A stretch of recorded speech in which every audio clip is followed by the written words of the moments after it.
Good afternoon. I'm George Latimer, Westchester County Executive, and welcome to our Westchester Weekly Update. Today is Monday, March 18th, and I'm joined today by the best and the brightest of Westchester County's local municipal governments. I'll introduce all of them to you in a second, but our purpose in today's update is to tell you a little bit about the state of the county as it relates to local governments. Last Thursday night, I had the opportunity to share with the Westchester County Board of Legislators the state of Westchester County and where we were as a county government. But it's important to understand that we don't operate in a vacuum or in a silo.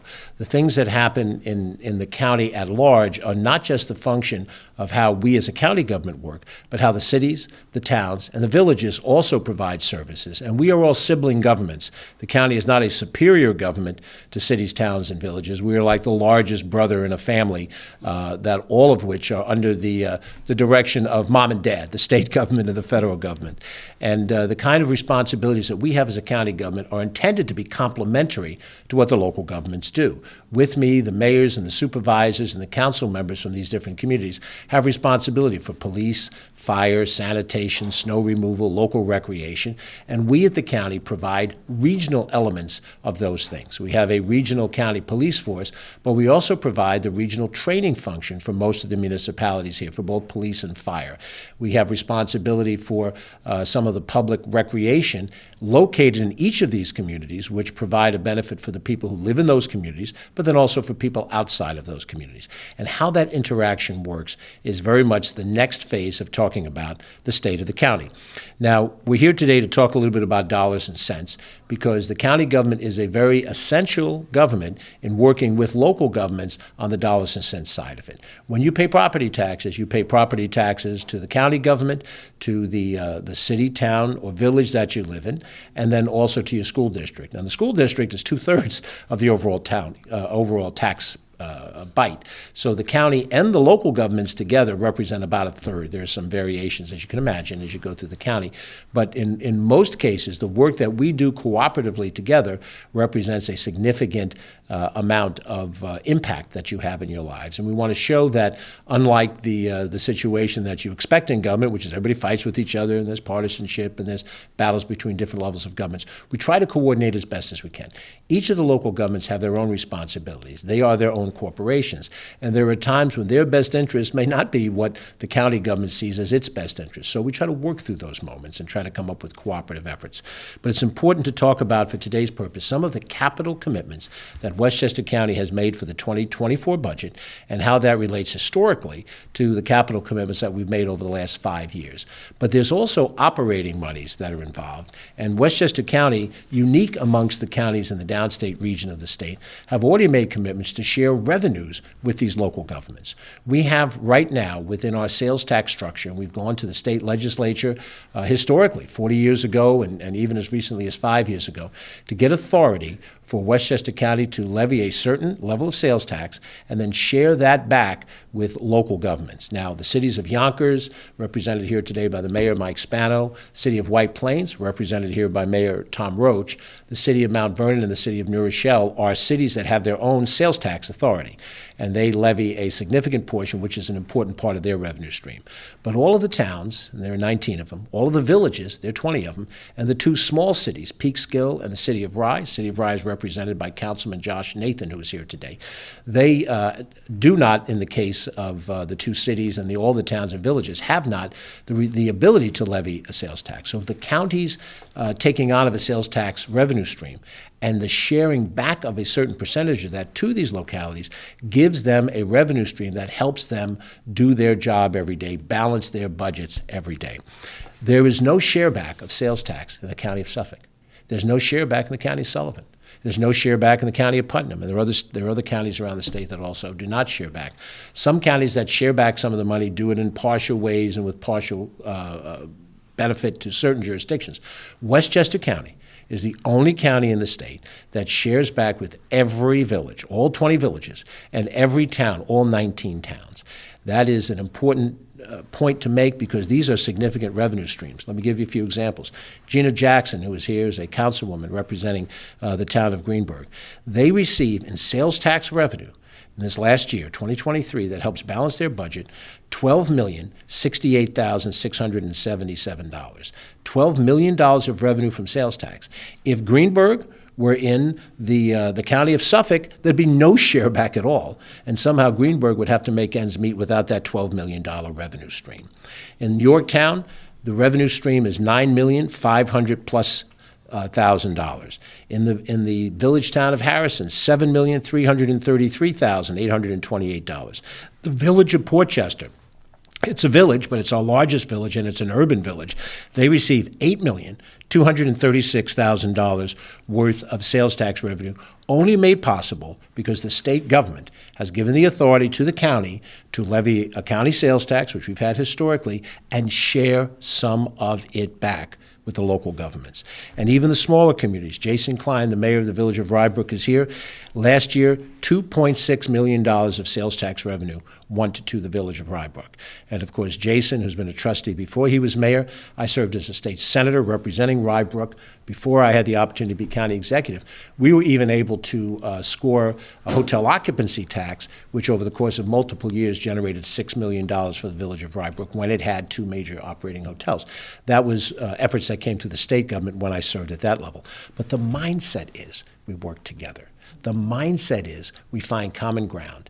And when we work together, we're not worrying about the politics of life, and politics exists, but we're worrying about what is the best governmental strategy to help these communities realize their tasks.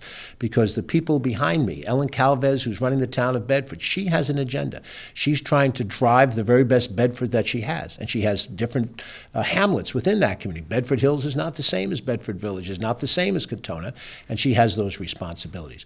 Joe Rendy, who is the new supervisor of the town of North Castle, he has the hamlet of Armonk and he has the hamlet of North White Plains. They're very different. They're separated by distance. And the hamlet of Banksville, which is a more rural area of the town. And so there's different challenges that each of these leaders have, and we try to be as helpful as we can in all of those things. Our purpose today is to talk about capital improvements, because those capital improvements are the things that last over a longer period of time. Whatever our operating budgets are, both White Plains and Yonkers have mid-year municipal budgets. So both Mike and Tom are going through their budget processes at some level with a mid-year adoption of budget by the respective Common Council and City Councils. The rest of us in towns are on a fiscal year, calendar year, as are we at the county government, a calendar year, fiscal year. So January 1st begins a budget year, goes to December 31st.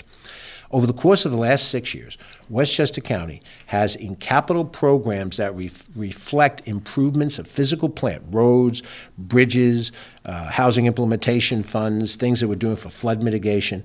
We've allocated in capital expenditures $893 million, just short of $1 billion of county funding that goes to capital projects that benefit the municipalities of Westchester County.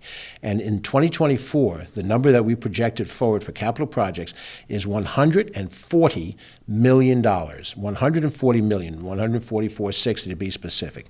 It breaks down in very specific ways. We have some charts that we'll be showing you as well as part of this presentation. And of course, my numbers differ from perhaps the order that they're in on the graphic that you're looking at. We've allocated $3.5 million of capital to fix the Tuckahoe Road Bridge over the Bronx River Parkway. That matters to the town of Eastchester, to the village of Tuckahoe, and to the city of Yonkers. Tuckahoe Road is a major route in the city of Yonkers, and it's a major route in the village of Tuckahoe. That bridge is an important connector, and that bridge needs to be repaired. And at $3.5 million, that is the county's responsibility to do that as it benefits the commerce for Yonkers and for Tuckahoe.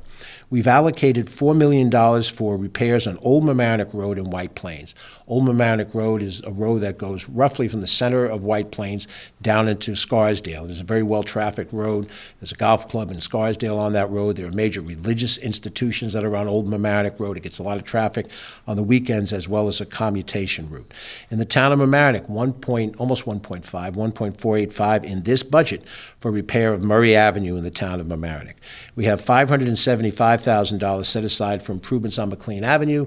Mike and I are going to be on McLean Avenue this weekend for the St. Patrick's Parade. Mike will be in top hat and tails. He'll look very sharp that day. Mike, We look forward to that. But the improvement on McLean Avenue is that's an important road.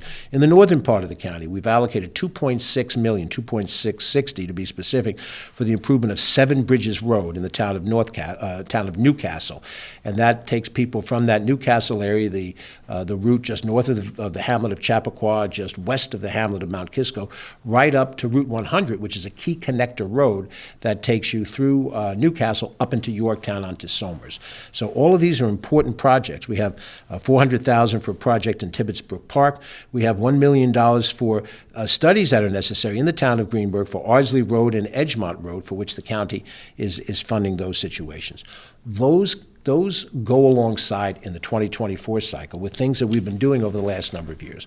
We've talked now during this administration about our repair and reestablishment of the Sprainbrook pools on Jackson Avenue that are used by Yonkers and Greenburgh children to go. Those pools lay fallow for 7 years. For 7 years, they were empty and dry. We made the capital improvement to make that happen again. We completely reconstructed the Wilson Woods pool in Mount Vernon, which was a necessity. We repaired the Miller House, Washington headquarters. That's in the town of North Castle, right down in the southern portion of North White Plains. We've improved the North and the South County trailways, which traverse through many of these different communities. And we've also allocated money over the course of the last few years to put $3.2 million to repair the lighthouse in Kingsland Point Park. That's in a county park, but it's a county park that's very important to the village of Sleepy Hollow and to the village of Tarrytown. And that lighthouse is almost a symbol for tourism within that area of the community. So that investment of money has a local benefit, even if it's a county allocation in a county park. We've allocated money for certain bridges, $1 million for the Hillside Avenue Bridge in the village of Mamaroneck, $3.3 million for Cranberry Lake improvements in North Castle. Again, back in North Castle, that is a park right by the Quarry Heights section of North Castle. It also is close to Mount Pleasant as part of our use of it. And Union Avenue in the town village of Harrison, $2.4 million that we've used over the last few years to repair that. All of these capital projects of the past are critical, and the capital projects that we make going forward are done in concert with talking to the local governments to discuss what are the priority issues. And as we have right now, again, in the town of North Castle, we're going to be repairing a bridge on New York 22 Estate Road because it goes over an access ramp that comes from the Bronx River Parkway. Therefore, it's our responsibility. The bridge is in terrible condition, and that's a project that's on the books. But when that project gets done, it will cause traffic problems on Route 22. We may have a detour time from time to time if we have to close the bridge as part of the process. And we have to work with the local officials on that to try to make those things happen in as responsible a way as we can. It's also important to note that we provide money for programs and services that benefit people in the local municipalities, but aren't specifically targeted to the local government per se. We've allocated in this budget $3 million to help support the federally qualified health centers. Think of the Mount Vernon Health Center. It's actually called the Westchester Health Center now, but the Mount Vernon Health Center on East 4th Street, not far from where I grew up. That $3 million goes to all of the health centers, and we spread out some of those monies different locations. But that center in Mount Vernon is an essential area for early prevention and for action that you want to have in an area where there's poverty and where you want to reach out and try to get the best possible health initiatives. We have an initiative right now at St. John's Hospital in the city of Yonkers for black maternal health, where we're spending over $1 million. It's matched by money that Senator Schumer was able to contribute, where we're trying to get better health outcomes for black women who are pregnant and for the children that they give birth to in that setting. And we will make an announcement about that in the next couple of days about future funding efforts. So all of these allocations together represent not the delivery of a goodie from the county to the local government. It's an understanding that we have a shared responsibility in this county. And we, the county government, sitting where we are, can't look at a town government or a village government or a city government and say, good luck, I hope it works out for you, if we can be partners. Mayor Spano reached out to us and said he's working on developing a riverfront park in the southwest corner of Yonkers. Can the county be helpful in that situation? And we said, yes, Mr. Mayor, we'll make a contribution of resources. It's your vision and your park. but we see the public benefit in that, because we know that when that park is there, that's one more piece of the Hudson River that's going to open up for public use. And people from anywhere in this county can find their way down to the Hudson River and enjoy one of the greatest assets that we have in Westchester County. So we're very appreciative that the Westchester County Board of Legislators, in adopting the 2024 budget, and I would say by a bipartisan vote, have been able to help us allocate these resources. These resources that we commit to are real. These are real dollar amounts. These aren't subject to somebody's changing public policy and we have to reauthorize it in a future year. These are hard commitments that we've made across the board. We've made a hard commitment of $17 million for a Mamaroneck flood remediation project in the heart of downtown Mamaroneck Village. And as you can tell by the way I'm speaking, I know the geography of this county. I've lived here most of my life, and I've lived in a couple of parts of the county, but I've traveled all of these places. And as these fellows will tell you, I generally show up by myself in the car. So I kind of learn the way to get from point A to point B. And when I'm in Bedford Hills, I know which road cuts me over to 22 so I can get down to Bedford Village. Ellen knows it by heart. I've learned it over the last 6 years. But that's the essential connection of getting the county government and the local governments to work in harness. Can we do more? Yes. Every one of these people have a grocery list for me, I'm sure. And perhaps that will come right as soon as this meeting is over. I live in the city of Rye. I served on the Rye City Council where Josh serves now. We're friends. He still has a grocery list for me. There's none of this, oh, George, you're a friend, we let you go. But it's important for the people of Westchester to know that from the county government to the local governments, that we have this mutual respect and cooperation. And I might add, the state legislators who represent us have been partners in this as well. We could not get local bills passed if we didn't turn to the members of the state Senate and the members of the state Assembly who help us get authority to do these things. We're discussing right now some issues that involve the environment and perhaps involve the town of Cortland for which state legislation would be needed. We're trying to work cooperatively on those things. So hopefully the state of the county is not just the state of the county government, but it's the state of all of us that believe in this county. We all live here. We've raised families here. We hope to retire here. I'm a little closer to it than most of my colleagues are. But the bottom line is that you should know, as representatives of the citizenry, that this type of cooperation is happening, and it's happening in the real world. It's happening with dollars, but it's happening with dollars that are properly budgeted and show the kind of fiscal restraint so that we've been able to reduce county property taxes over this time and help our local partners keep a lid on their property taxes as well. With that, I want to turn to some of my colleagues, invite them to say whatever it is they'd like to say. Whoever would like to speak first, just step up to the mic. This is not a shy group of people. So I'm going to step back. Mr. Mayor, sure. Any of you, please, feel free. I guess I'll go. Let me just start by saying thank you to the county executive for bringing us all up here today. A lot of people will ask that question, how do you interact with Westchester County?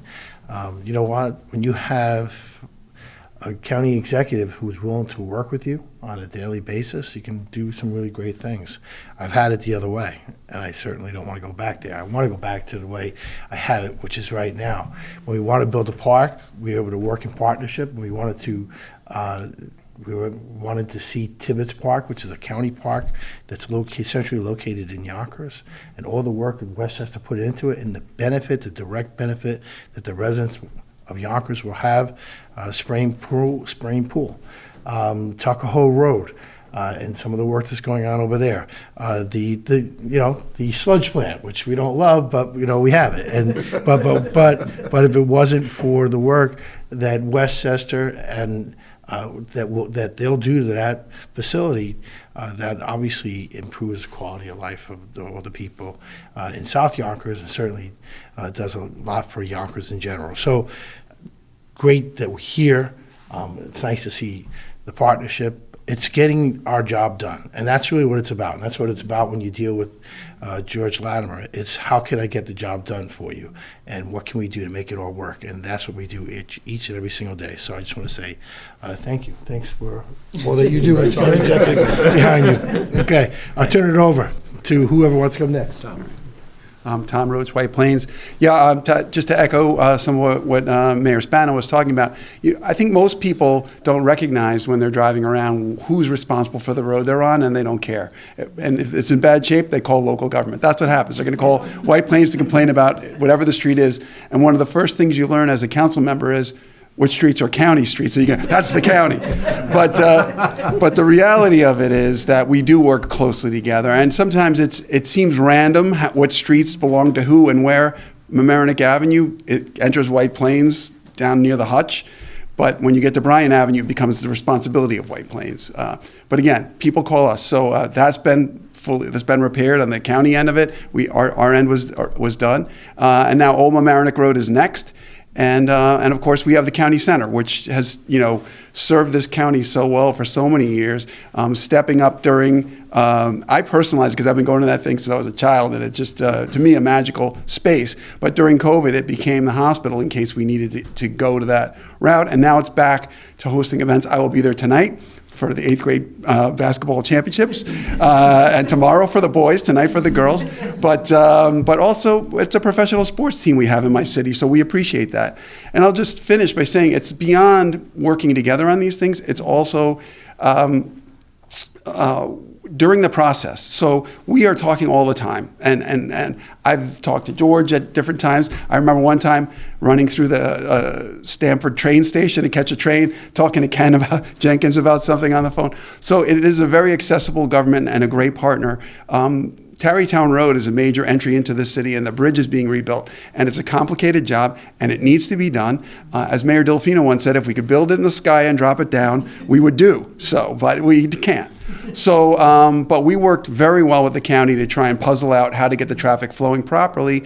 And we called up and had a meeting, actually, and the county executive came into the meeting. And we had a couple of people from the neighborhood, and it really helped so much because not only were they heard, their knowledge of the traffic issues was helpful, but they felt that there was a response there. Now, it was good for them to see it that day. We see it every day. As I think Mike pointed out, we can pick up the phone and call the county about anything and get something solved. So, and vice versa. So anyway, it's a really great relationship, and I think we all appreciate that, and that's why we're here. Thank you, Tom. Anybody else wish to be heard? Gina? Just really quickly, again, I have to echo everything that my colleagues in government has just said. We are very appreciative of the partnership that we do have with the county. And just like, that was like one of the first things I had to learn, which street was really mine, which street does it belong to Greenberg, was it the state, is the county, to understand, because we get so many calls about, potholes or any structures that is just dangerous and just not, given the quality of life that we all would love to live. But again, the partnership of all of this is just what's really important. George, you've been amazing, always supporting the town of Greenberg for all the needs that we have, and Deputy Executive Ken Jenkins as well. But just my real note is just to say thank you, because we literally cannot do this if we're not working all together. And the fact that I can call Mayor Roach and say, I have an issue, and he's like, that's not mine, that's the county. But because sometimes we intersect, but the fact that we can be knowledgeable and really just be in the true partnership in this. So thank you so much for everything. Thank you, Gene. Thanks. Anybody else, Josh? Sure. Josh Nathan from the city of Rye. I echo what everyone else has said, and the quality of partnership with the county under the Latimer administration has just been outstanding. And this is a government that is tuned in to the very specific needs of each of the very different communities we have. That makes our county so strong. In Rye, we're seeing this right now on Midland, which is an avenue that runs from Portchester over to Playland Parkway and down to Playland Park. This is a major artery in Rye. It's also a major connection point for the rest of the county to get to a very valuable county asset, which is Playland. And you guys are in there helping us not only fix that road, but you're addressing the other giant project we have, which is stormwater mitigation and flood mitigation. And these are big problems. And what we have with the county is a partner, because these are things that are too big for any of the little communities to handle by themselves. But we know we can call the county and say, help, and they'll figure it out, whoever's road it is, and who we need to talk to, and we get introduced to people in other communities.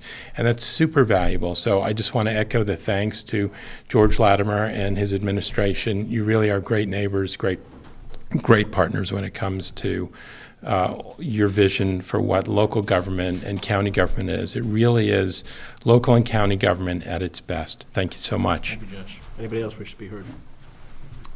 Josh? Jason, go ahead. Jason Klein, Village of Rybrook, and I'll talk to the sales tax sales tax issue because the Village of Rybrook is a small community, and as County Executive Latimer was pointing out, when he was a state senator and a state assemblyman, he was very instrumental in helping us secure the hotel revenue tax, and that was instrumental in us balancing our budgets. And then with the onset of COVID and the lockdowns, we lost that revenue, where the hotels in Rybrook shut down, and that was a major pitfall in our budget. We had a major budget shortfall. We were looking to have to cut services, and so the sales tax sharing and the increase of that really helped us get through that lean time and helped us provide the services to our residents that we were looking to, including fire and police and EMS. So this not only helped us provide services to our residents that they had come to expect, but that any resident expects, and it was thanks to the county government and what they were providing to villages, even as small as Rybrook. So thank you very much. Thank you. Thank you, Jason. I want to thank my partners in government for being here today and taking some time out from busy days. I want to thank particularly some of our key executives who are in the room with us here today. Ken Jenkins, our Deputy County Executive, is with us today, and he is a day-by-day, side-by-side partner in all of these situations. Joan McDonald, who's our Director of Operations, and Emily Saltzman, our Deputy Director of Operations, both bring a wealth of knowledge. They've been in these positions since the beginning of the administration. Their prior service in state government and city of New York government has been exemplary, and they brought all of that skill into dealing with these issues. And Larry Sewell, who's our Budget Director, has handled with great accuracy the challenge of projecting revenues and making sure that the costs that we do engender are covered by the revenues that we have. He has prior experience in the state as well. Ellen Hendricks, our Director of Research, is here. She's a town councilwoman in her own right and helps us as we study some of these different issues. And of course, we have representatives from some of the other municipalities who are here. I'll just leave with an anecdote. When I had the position that Josh has, member of the Rye City Council, I was a fairly young guy. I was about 35 years old at the time. I was National Director of Sales for a company, and I had a lot of travel in order to do my job effectively. And when I had the Wednesday night meetings of the Rye City Council, I kind of budgeted or planned my travel schedule, whether it's the West Coast or in the South. Very different life than the one I have now. And I got back in town in time to be at that Wednesday night meeting. And there was a particular issue that we had with the county government at the time.